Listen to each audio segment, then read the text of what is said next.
Giỡn rồi chứ.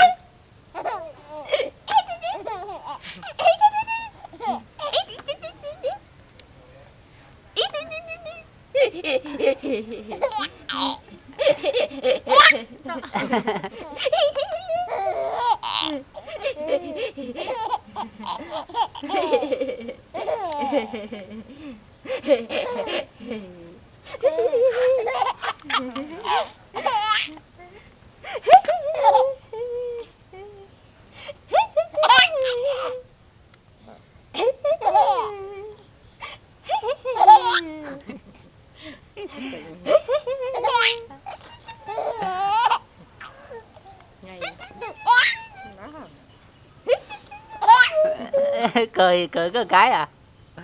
Cười cười có một cái à? Sợ mất cái gì không? Tôi mệt á, mệt á. Tôi quá tôi mệt. Mệt rồi. Mệt quá. Đi cười quá tôi mệt quá mẹ ơi. Mệt lắm rồi á mẹ. Mệt quá à mẹ ơi. Có đang quay phim hay là chụp hình? Dạ quay phim. Quay phim cho em. Mệt quá mẹ. Mệt quá.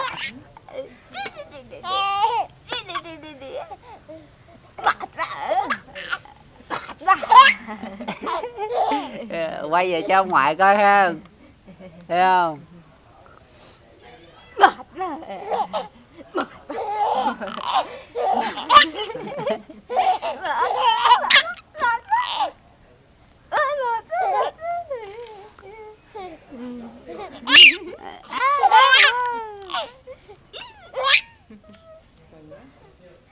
Thôi nghỉ ha, nghỉ nha. Nghỉ mệt.